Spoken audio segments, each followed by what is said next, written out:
envelope filter. Oh, my favorite. Yeah, my absolute favorite type of bass effect as well. This one, especially if you want to do something funky or maybe some Bootsy Collins style slap bass or really anything like that.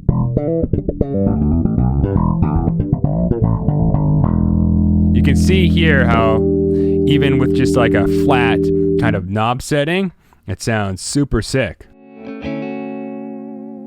Hello, welcome back to FP Gear Gab, where we gab about gear with great musicians. Today, I'm here with Colin Sankey, bass extraordinaire, and we are talking about the Roland BOSS ME-90B. And in this video, we're going to specifically talk about the different amp and effect blocks. I believe there's 6 of them. Right? You said there's 6 of them? That's correct. And so we're just going to go through. Colin's going to show us how we can use these when we are slapping the bass. Exactly. So there are actually 6 different effects blocks on the ME-90B. There's amp/EQ, compressor, mod, which has like different things like chorus and flanger, filter, envelope filter and wah and stuff like that. There's drive/synth, and then we have delay/reverb over here. Now it would sound like an awful mess if we had all of these at once without dialing in our tone, so let's go through them one by one. Let's do it. Yeah. So to start off with the most basic, let's go with amp/EQ. This one's really cool because it has a bunch of different amp simulators, as you can see here. So we start with natural. Okay. Cool. And then we have drive bass. A bit of a heavier sound. Let's dial up the gain and see how it sounds. Yeah, please. Yeah.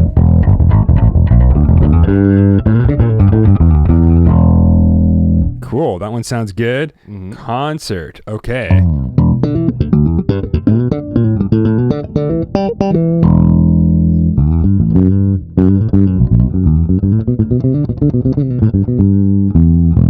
Interesting. That is interesting. I guess another important thing to note is this is essentially an amp modeler as well, right? So yeah. these sounds you're going through, if you want to get one of these, you technically don't need to be playing through an amp. So that's when he says amp simulator, it is actually simulating an amp, and you don't technically need to be plugged in to an amp. That's correct. I actually used this on a gig where we had no amps whatsoever, at least no bass amp, and I just plugged this into our system, and I went straight through the front of house with this, and it sounded fantastic. Mm-hmm. Yeah, and one of the great things about each of these amp sims is you can actually dial in your tone, right? So, for instance, bass is a bit high here. Let's turn. Let's do a scoop sound. Let's go high treble, high bass, and low mids.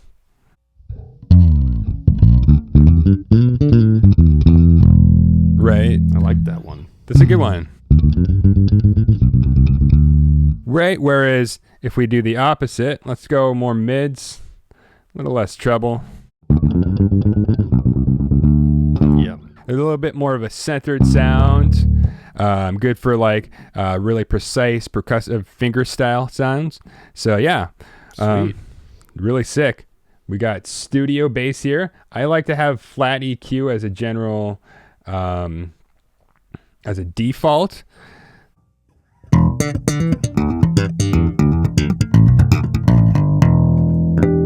So that's a really good one. That one's very precise, very clean sound. Sweet. And then do you know how many amps sims are on this, or is it there's just a lot? There's there's at least like 7 or like 10. There's a lot. There's quite a few. So if we go to the very last one here, there's an EQ, and this is more like we can actually, if you see at the bottom here, the one numbers enclosed in the square, we can actually decide which which frequencies we're either cutting or boosting on the mids. So this gives a more precise, like 4-band EQ as opposed to 3-band. Let's see if we dial back some of the mud here at 200 hertz and dial up some treble, dial up some bass, how that affects our EQ.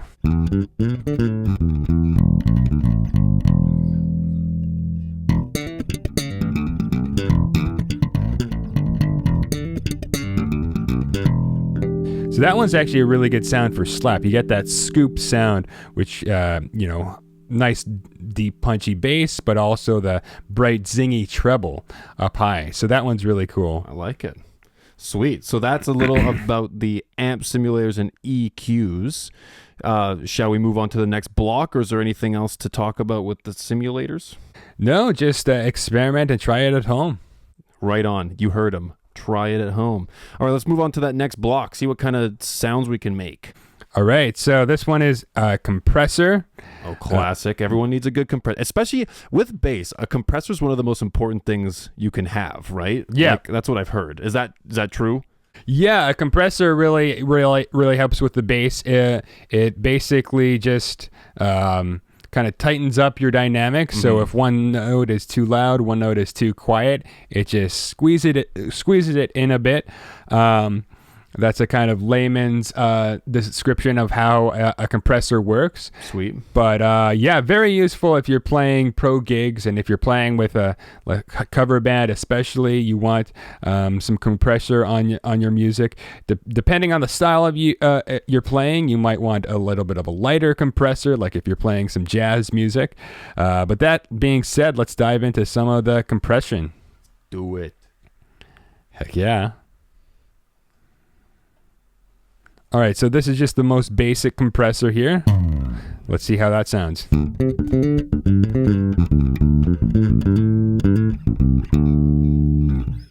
Cool. So let's dial up some of the knobs here. Let's go for fast attack and more sustain.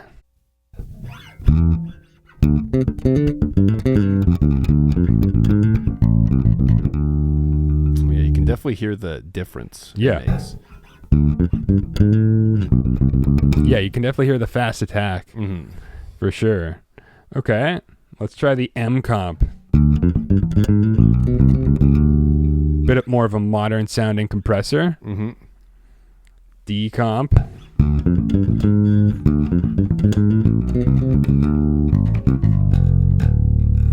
Cool. We can change these knobs. Cool. You also got in here a octave. Oh, octaver. Yeah. So let's try that. Ooh. That's stanky. Yeah, that is pretty stanky. So that's adding, sounds like an octave below. So let's try Billie Jean.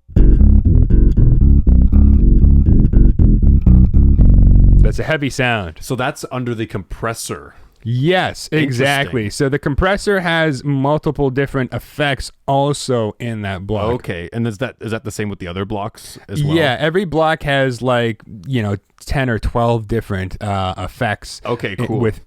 Within that block. So there's a lot of different options to choose from. Oh, my goodness.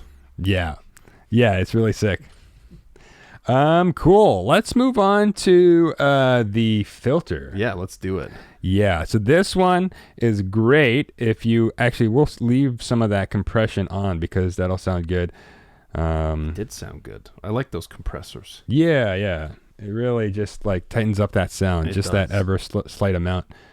Yeah, so let's hook ourselves up with an envelope filter. Oh, my favorite. Yeah, my absolute favorite type of bass effect as well. This one, especially if you want to do something funky or maybe some Bootsy Collins style slap bass or really anything like that, it sounds really sick.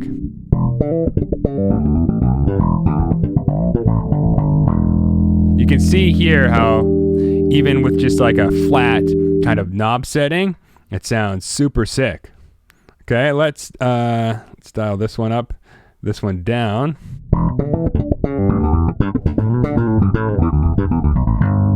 Really upping that quack factor. Upping the quack. Yeah. That's the technical term. That's how I always think of an envelope filter. It's like quacking. Yeah, Quacking. exactly. Adding a little bit of quack to your sound. Yeah. Yeah. Totally. And speaking of quack, we got the T-Wah left, or T-Wah low pass filter. So a little bit of a higher pitch there. These sounds are awesome. Like, really sick. yeah.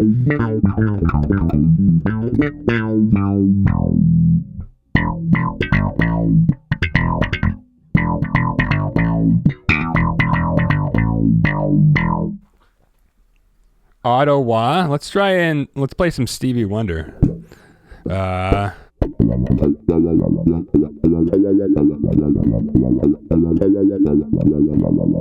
that one's oscillating quite a bit. So let's bring that down. Let's fiddle around here.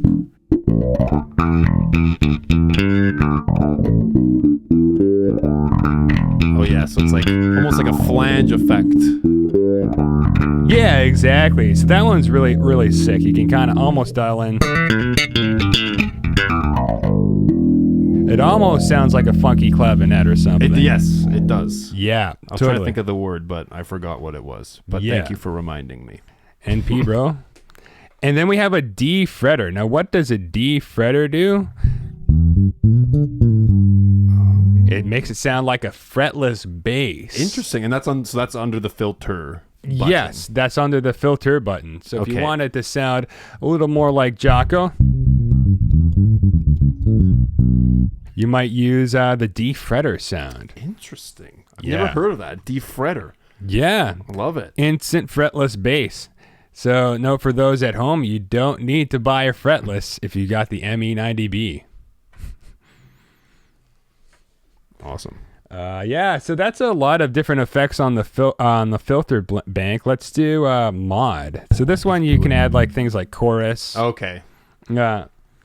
Bass chorus. Everyone likes a good bass chorus. Yeah. I always like to keep the knobs pretty low on this one.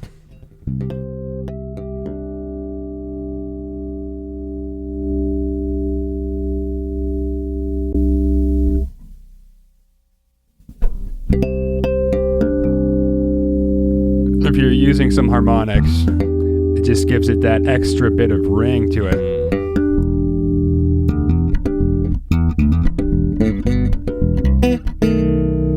Really cool. It sounds amazing. It's so slight but does so much. Exactly. Yeah. It can really add a lot. If you're doing some like 80s music, a lot of those 80s bass tones had a little bit of chorus dialed in, so perfect for that. Sweet. Awesome. Let's move on to drive/synth. This is my second favorite. Okay, so you've got some fuzz dialed in here. That already sounds... Whoa. That's a pretty heavy sound. Yeah.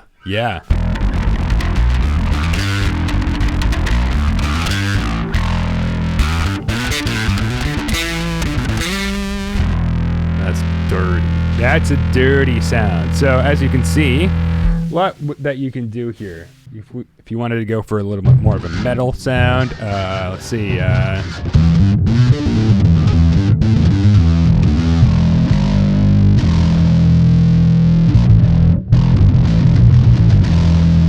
Yeah, so that one's really cool. Mm-hmm. Obviously, all different types. You got distortion, ADV drive, overdrive, boost. If you go to the right-hand side, you can actually change it to a synth block, and then you've got a synth saw and a synth square wave. Those are different types of synth waves. Let's see how it sounds with a synth saw.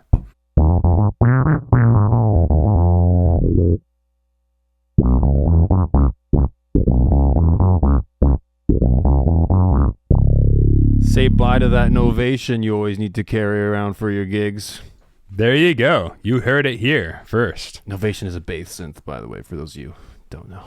Word. Now, by the way, on these knobs here, you can see that there are two different sets of writing, one above and one below. The one in the box is the one that is the parameter of that effect that this knob is controlling if you're using the synth part of the block. Gotcha. But if the one up above is the one that the knob controls if you're using the drive part of the block. Okay, that makes sense. It seems very intuitive. Yeah. Board. Like, I mean, Absolutely. I have a Helix, and sometimes that confuses me, and I still don't like. This is very much more analog. It looks a lot more user friendly than something that's maybe like a quad cortex that has a lot of touch screen and all that stuff. Absolutely, yes, exactly. You can just see it's pretty self-explanatory. Yeah. If it's inside the box, it corresponds to that one in the box, and if it's not in the box, well, it's the other one that's not in the box, bro. Beautiful. Do you have any more synth sounds we want to hop on, or do we want to, or what do we think? We got one more block after this, yeah? Yeah. So let's move on to delay/reverb. Okay, this is our last block here. So let's toss in a little bit of a Hall sound. And then note for this to those watching at home, these are not the halls you put in your mouth to deal with a cough. This is this is a specific type of hall reverb. It's meant to sound like it's in like a hall. Mm-hmm. There's also a plate reverb. Let's do.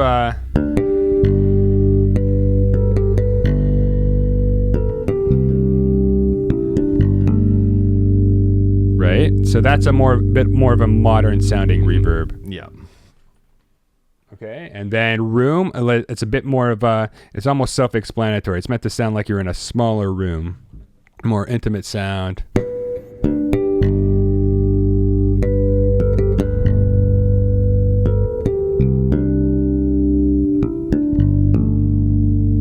Really nice, almost heavenly sound, honestly. Mm-hmm. And you can change the timing of it. So this one lasts a little longer.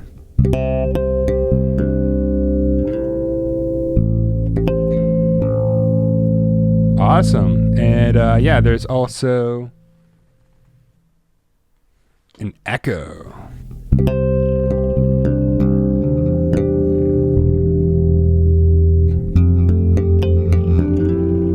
Ooh, I think that one's my favorite. Whoa. That one sounds really nice. Yeah, that one's a really nice one. So yeah, you've got all different types of reverb. Let's try one more. Let's try a delay. Sure. Everyone needs a delay at some point. Exactly. Oh, it's like a slapback. Yeah, exactly. So this one, with this knob, we can use to control the note length of the slapback. So let's go longer. So it's a lot of much longer time before the next note, right?